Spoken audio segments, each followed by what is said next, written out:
Deus, vocês estão com fome? Eu sei que vocês estão, eu posso sentir, amém? Romanos 8, eu quero ler o versículo 14. Paulo diz: pois tantos quantos são guiados pelo Espírito de Deus, estes são os filhos de Deus. Vamos dizer juntos: pois tantos quantos são guiados pelo Espírito de Deus, estes são os filhos de Deus. Deixa eu fazer uma pergunta. Todo mundo que você conhece na igreja é guiado pelo Espírito de Deus? Não! Eu conheço muita gente que é guiada por suas emoções, seus sentimentos, suas ofensas. Mas ainda assim, Deus claramente diz: tantos quantos são guiados pelo Espírito de Deus são filhos de Deus. Mas para entender realmente esse verso, você tem que entender que há duas palavras gregas que são traduzidas como filhos no Novo Testamento, duas palavras importantes. A primeira palavra grega é teknon, T-E-K-N-O-N, repita, teknon. Agora, teknon é encontrado aqui em Romanos capítulo 8, verso 16. O próprio Espírito testemunha com o nosso Espírito que somos filhos de Deus, aí é teknon. Eu fui até Kenneth Wuest, que é um especialista em palavras gregas, e Kenneth Wuest faz a seguinte declaração sobre teknon. Ele diz: teknon é uma definição muito boa e é a forma como é usada no Novo Testamento. É alguém que é um filho ou filha por mera questão de nascimento. Eu vou dizer de novo. Na forma como teknon é usada no Novo Testamento, ela descreve alguém que é um filho ou filha por mera questão de nascimento. Agora, 16 anos atrás, a minha esposa teve o nosso primogênito chamado Addison. Eu lembro que eu fiquei muito feliz e empolgado, um papai orgulhoso, eu corri para a enfermaria e lá estava aquele vidro grande e estavam todos aqueles bebês ali, naqueles bercinhos plásticos. E sabe, eu olhei para todos aqueles bebês branquelos e todos pareciam o mesmo. É isso mesmo, todos são parecidos. Eu não sabia qual era o meu filho, até que eu consegui identificar a placa com o nome Bevere acima do bercinho de plástico e eu disse: aí está! Esse é meu filho. Ele era meu filho pelo simples fato de que ele saiu da Lisa. Estão comigo? Agora, esta é uma boa explicação para a palavra teknon. Você encontra a palavra teknon em João capítulo 1, verso 12. Pois a tantos quantos o receberam, ele deu o poder de se tornarem filhos de Deus. A palavra filhos aí é teknon, você é filho por uma questão de nascimento. Estão comigo? A segunda palavra que temos no Novo Testamento usada e traduzida como filhos é a palavra grega huios, que se soletra H-U-I-O-S. O Vine diz o seguinte sobre huios. Ele diz que a forma que é usada no Novo Testamento é alguém que pode ser identificado como um filho porque ele demonstra o caráter dos pais. Ou seja, você pode dizer que ele é um filho porque ele demonstra o caráter do pai ou da mãe. Ouçam aqui, Addison. Assim que ele nasceu, eu não conseguia dizer quem era meu filho na enfermaria. Mas anos se passaram, e quando ele tinha 5 ou 6 anos, eu e a minha esposa saímos de férias e os levamos para ver a avó. Ela viu o Addison e o Austin. Naquela época, só eles dois tinham nascido, e eu lembro que no ano seguinte, quando voltamos, havia Alexander também. E quando voltamos, a minha mãe ria histericamente. Ela disse: esse garoto se parece tanto com você, ele é a sua imagem cuspida. Ela disse: John, ele está fazendo coisas que você fazia quando era garoto e não faz mais. Agora, é uma coisa impressionante, quanto mais velho ele fica, mais ele se parece comigo. Você entende isso? Você pode dizer agora que ele é filho do John Bevere porque ele age muito como eu. Às vezes eu fico triste. Porque às vezes eu fico olhando coisas nele e percebo que aquilo é uma boa parte de mim e eu não gosto. Estão comigo? Eu falo: será que eu faço coisas assim? A Lisa: ah, faz sim. Então agora você pode dizer que ele é filho do John Bevere porque ele parece muito comigo e ele age muito mais como eu. Mas ouça, à medida que ele demonstra minhas características, eu espero que ele imite minha maturidade. E quanto mais velho ele fica, mais maduro ele fica, e dessa forma eu posso dar mais responsabilidades a ele. Estão comigo? Então, se você quiser usar um termo mais simplista, teknon quer dizer filhos imaturos. Huios é usada para descrever filhos maduros. Agora, quando Paulo diz aí que tantos quantos são chamados filhos de Deus são guiados pelo Espírito de Deus, a palavra que ele usa para filhos aí é a palavra huios, que quer dizer filhos maduros. Você está comigo? Então você diz que um filho é maduro pelo fato de que ele é o quê? guiado pelo Espírito de Deus. Você pode dizer, pelo caráter do Pai Celestial que ele demonstra. Agora vemos isso muito claramente em Mateus capítulo 5, 44 e 45. Ouça o que Jesus disse. Ele disse, mas eu digo a vocês, amem seus inimigos. Bom lugar para dizer amém. Abençoe aqueles que te amaldiçoam. Não seria maravilhoso se vivêssemos assim? Façam bem para aqueles que te odeiam. Ache todo mundo que te odeia e faça o melhor por eles. E ore por aqueles que maldosamente, usam vocês e lhes perseguem. Ouça o que ele diz.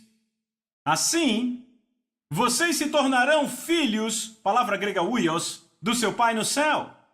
Agora, quantos sabem que você não se torna filho de Deus pelas suas obras? É pela graça que somos salvos. Quando você entende as duas palavras, você entende o que Jesus estava dizendo. Estava dizendo, quando você começar a viver assim, vai se tornar como seu pai. Vai se tornar filho maduro, vai demonstrar o caráter dele. Porque ele chama o sol para brilhar sobre os ímpios, assim como brilha sobre os justos.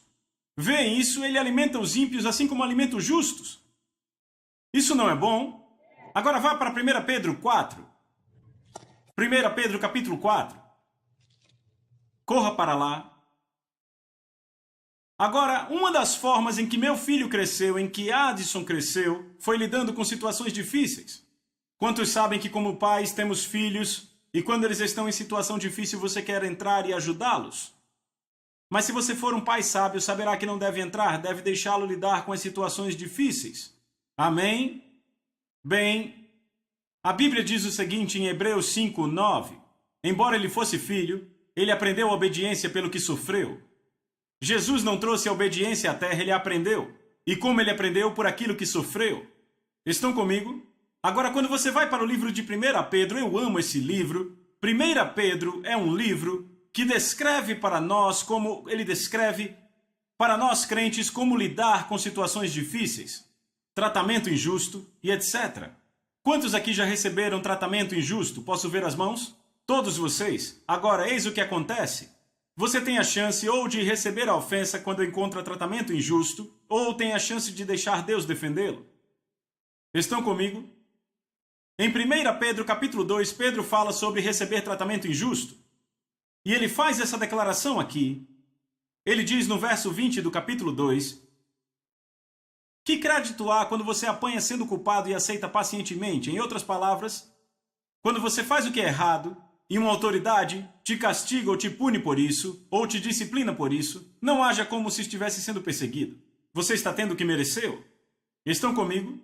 Em outras palavras, quando você vê as luzes azul e vermelha piscando no seu retrovisor, não culpe o diabo, você vai receber uma multa por velocidade. Amém? Há dois tipos de perseguição, a auto-infligida e perseguição por causa da justiça. A perseguição auto-infligida é quando fazemos algo que é errado.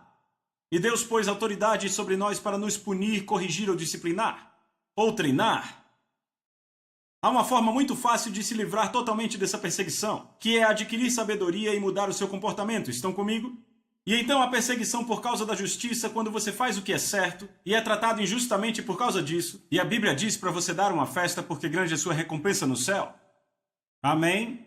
Então ele continua dizendo no verso 21, porque para isto fostes chamados. Repita, este é o meu chamado. Sabe, como pregador, muitas vezes pessoas vêm até mim e me perguntam, para que eu fui chamado? Bem, está aqui em branco e preto, esse é o seu chamado. Há uma boa resposta se levantando aí, hein?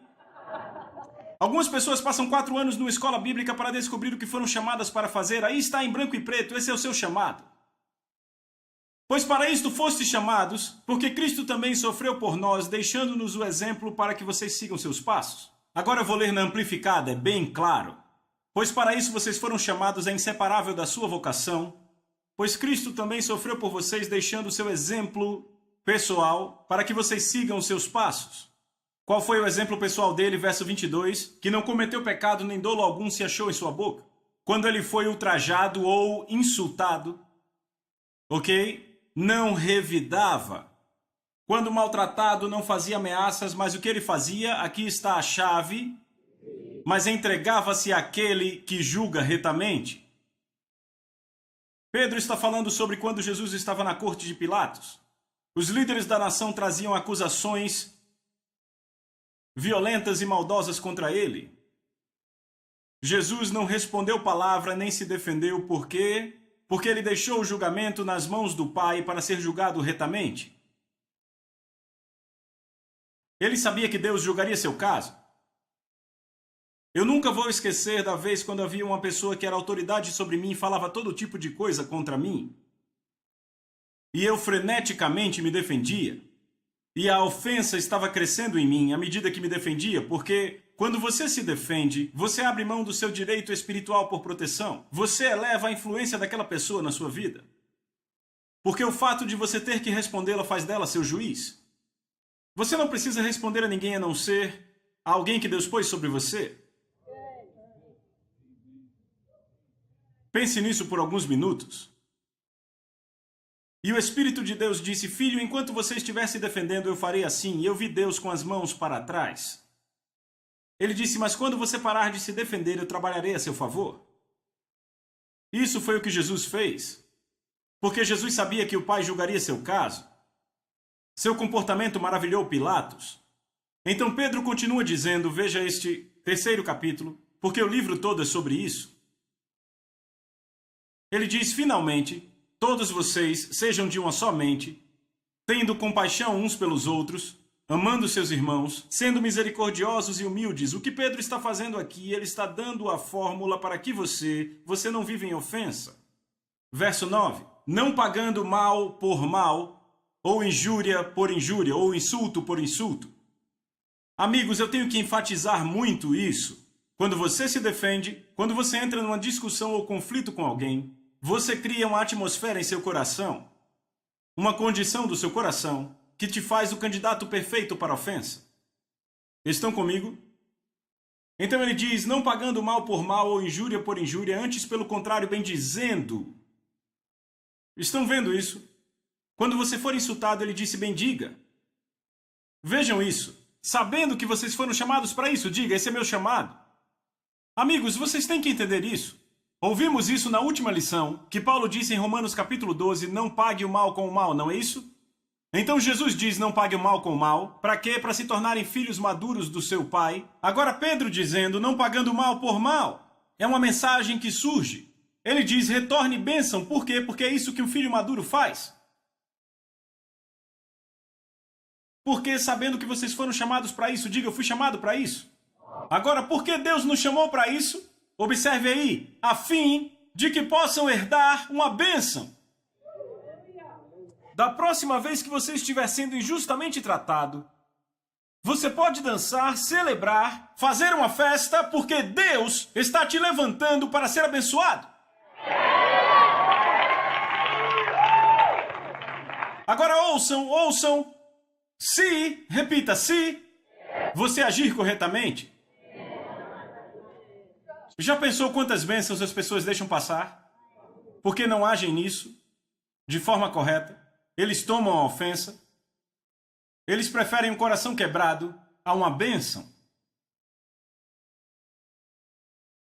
Sabe, eu nunca vou esquecer do tempo quando alguém da minha equipe me disse, um grande amigo meu, pastor All, ele estava pregando numa igreja enorme de 5.000 pessoas no Texas e pregava sobre isso. E depois do culto do domingo de manhã, um dos membros da igreja chegou e disse, pastor, eu preciso falar com você. E o pastor disse, claro, e ele disse, senhor, eu sou executivo júnior de uma grande empresa de seguros aqui do Texas. E ele disse, eu era o próximo da fila para ser promovido a presidente. Ele disse, a posição ficou vaga. E ele disse, deram a outro homem. E ele disse, só há uma razão para terem feito isso. E o pastor disse, por quê? Ele disse, porque eu sou negro e ele não. E ele disse, isso é discriminação. E ele disse, pastor, eu tinha recurso legal. E ele disse, de fato, eu estava me preparando para ir atrás do recurso legal nesta semana. Mas depois que você pregou essa mensagem essa manhã, me bagunçou todo. Então o pastor disse, você quer fazer do seu jeito ou do jeito de Deus? Ele disse, do jeito de Deus. Por isso estou aqui falando com você, eu amo Deus de todo o coração. Então o pastor Al disse, bem, deixa eu orar por você, porque Deus vai julgar isso. Isso vai evitar que você se ofenda. Então, sabe o que esse cara fez na manhã seguinte? esse é um filho maduro, veja. Ele entra no escritório do cara que foi promovido, o emprego que era dele. Ele olha e diz, eu queria que você soubesse que eu serei seu melhor funcionário e eu quero te parabenizar pela sua promoção. E esse cara ficou meio... obrigado. Ficou desconfortável porque ele sabia que aquele era o homem que devia ser promovido. Nada aconteceu por várias semanas. Quantos sabem que Deus sempre entrega, mas demora mais do que você pensa? Amém? Então, por semanas, nada aconteceu. Então, várias semanas depois, esse cara recebe uma ligação de uma grande empresa de seguros, em Dallas. Na verdade, a matriz era em outro lugar, mas tinha uma grande filial em Dallas. Nossos executivos perceberam seu trabalho porque eles faziam coisas juntos e ele disse, nós estamos muito impressionados. Ele disse, não estou interessado, não gosto de mudança. Eu estou nessa companhia há anos. Eu tenho benefícios, tenho amigos aqui, a minha reputação está aqui, minha integridade, tenho clientes. Não, eu não estou interessado. E disseram, pelo menos almoce conosco. Eu posso almoçar, mas eu não estou interessado. Disseram, deixe-nos falar com você. Então ele foi para o almoço e disseram como eles queriam contratar ele. Veja, não estou interessado, já disse, não adianta. Eu não gosto de mudança, sou um homem muito estável. Ele disse, eu tenho clientes, tenho reputação, tenho benefícios, não quero começar tudo de novo. Eu não estou interessado. Disseram, veja, eis o que queremos que faça. Queremos que você vá para casa, converse com a sua esposa por uma semana, depois venha e diga quanto você quer que nós paguemos. Ele disse, certo, e ele vai para casa. Então ele deixou passar pela semana inteira e uma noite antes do almoço ele olhou para sua esposa e começou, eu não quero mudar, eu não gosto de mudança, eu não estou interessado. Ela olhava para ele e ele falava aquilo e disse, sabe o que eu vou fazer, querida? Eu sei o que eu vou fazer a coisa mais estúpida, querida, a coisa mais ridícula que eu já fiz. Foi exatamente assim que ele falou. Ele disse, eu vou multiplicar meu salário por 3. Lembre que ele era um executivo júnior, ok? Ele disse, eu vou multiplicar meu salário por 3, isso vai enterrar as esperanças deles e isso acaba. Então ele escreve uma carta dizendo quanto quer ganhar, ele multiplica seu salário atual por 3. E ele põe no bolso do seu paletó e vai para o almoço. Então ele está no almoço e perguntam a ele, você decidiu o quanto você quer ganhar? E ele diz, sim, e puxa o papel do seu bolso. Disseram, não queremos ver a carta. Queremos mostrar primeiro para você o que queremos pagar a você. Então deslizam a carta sobre a mesa, ele pega a carta. Ei, ouçam, querem pagar a ele 4 vezes. 4 vezes. Ele olha para a carta em choque. Ele fica sem fala. Bem, eles acham que porque ele não fala não é suficiente. Então eles aumentam um pouco mais e dão mais benefícios. Enquanto ele estava ali em choque. Então finalmente se recompõe e diz, cavalheiros, eu sou cristão, eu quero levar para casa e orar. Disseram, certo, depois você diz. Bem, ele vai para casa e ele e sua esposa oram. E o Senhor fala com eles e diz, filho, você entregou isso para mim, você não tomou a ofensa, esta é a minha vingança, esta é a minha promoção, aceite. E você sabia, ouçam, hoje, 15 anos depois, ele é um dos executivos mais importantes da companhia, ele mora em Virgínia, não mais em Dallas. Estão vendo isso? É isto que Pedro está tentando dizer. Se você apenas soubesse que Deus está no controle, e você agir como um filho maduro, então adivinhe, ele continua falando no verso 13. E quem é aquele que vai maltratar você se você se tornar um seguidor do que é bom? Pedro está dizendo como alguém pode maltratar você. Quando você toma isso para sua vida, não há nada que possam fazer com você. Falem comigo. Sabem, há vários anos atrás, Houve um homem que declarou algo sobre mim que era uma absoluta mentira. Ele declarou isso para 2 ministérios enormes. E apenas uma declaração em 2 dias custou para nosso ministério $10.000. Ei, isso é muito dinheiro para mim, ok? Naquele tempo você imagina, hoje já é muito dinheiro, imagina antes. E um dos ministros me encontrou no aeroporto e disse, veja John, foi isso que ele me disse, eu quase bati no teto. Eu disse, o quê? E eu fiquei muito feliz porque ia entrar num avião para a Suécia e não podia fazer nada. E eu sempre soube, se Deus fala quando você está acordado, fala quando você dorme. Então quando eu cheguei na Suécia, um pensamento veio, o que você está fazendo, John? Porque, rapaz, eu estava realmente, eu estava muito no meio de uma luta dentro de mim comigo mesmo para não me ofender com esse homem. E eu passei a viagem toda incomodado, então pousei na Suécia e disse: "Ei, o que você está fazendo?" Eu posso olhar isso como se tivesse sido roubado. Sabe o que a Bíblia diz quando você é roubado? Você pode exigir no Espírito 7 vezes mais se o ladrão é pego. Eu disse: eu posso fazer isso, mas ainda terei a impressão de que fui roubado. Eu disse: ou eu posso dar esse dinheiro a esse homem. E eu disse: se eu der a ele, haverá um retorno a 100 por 1 e nenhuma mancha. E eu comecei a pensar: rapaz, isso é bom. Então eu liguei para Lisa, ela gostou, liguei para o meu pastor, ele gostou. Então oramos eu e minha esposa e dissemos: nós o abençoamos. Nós semeamos isso, semeamos com alegria em nome de Jesus. E sabe, a alegria acertou meu coração. Eu fiquei tão empolgado. E sabe o que mais? 10 dias depois um casal veio à minha porta. Eles viviam no Texas e nós no Colorado. Me deram um cartão, eu abri um cartão e havia um cheque de $10 mil para o ministério. E eu disse: veja isso, uma parte, tem mais 99 para vir. Vem, quem pode machucar você se você se torna um seguidor disso? Era disso que Jesus estava falando quando ele disse: ei, querem seu casaco, dê também a camisa. Ou vice-versa, querem sua camisa, dê o casaco. Querem que você ande 1 milha, e ei, rapaz, ande 2.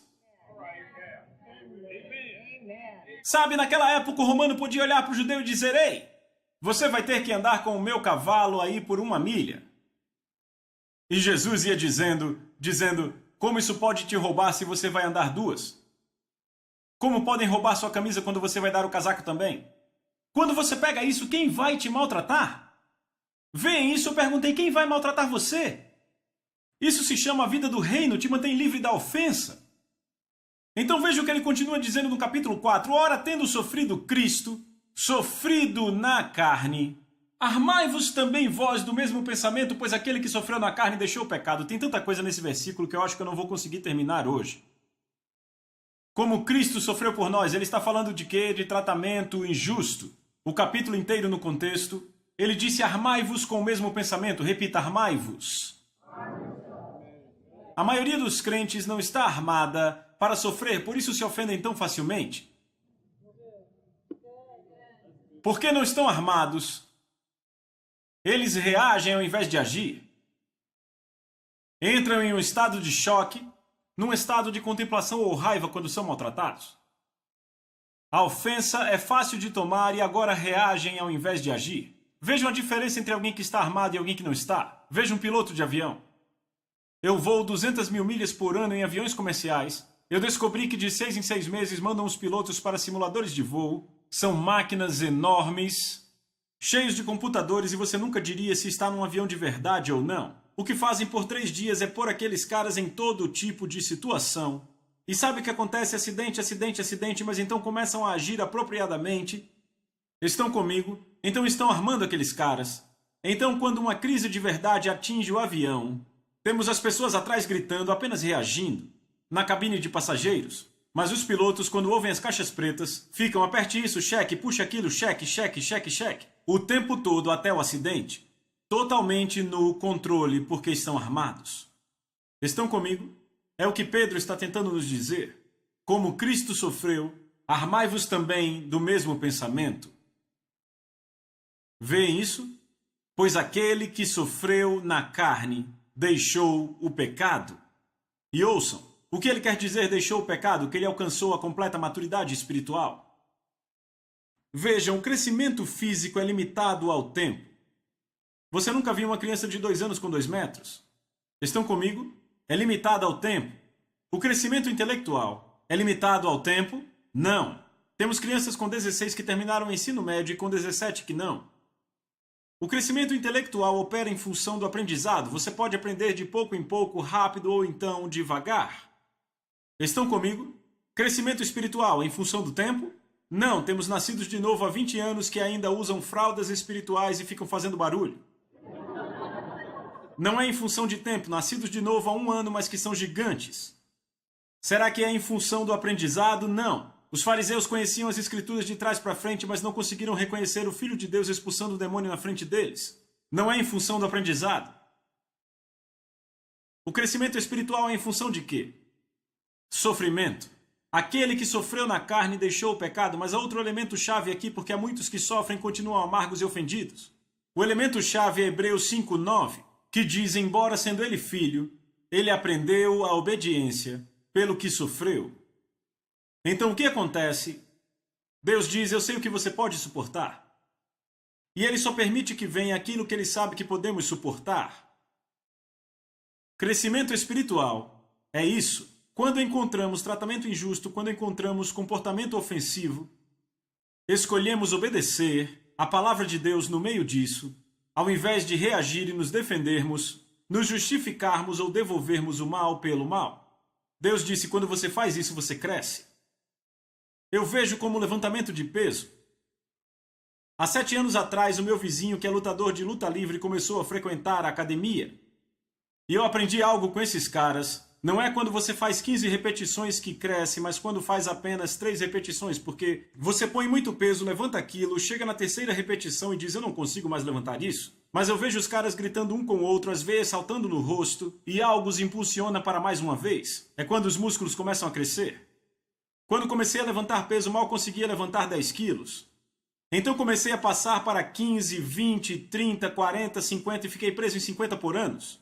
Alguns anos atrás eu estava em Fresno, Califórnia, e o pastor olhou para mim e disse, John, vamos levantar 55. Eu disse, você está louco, eu não consigo. Sim, consegue, eu te ajudo.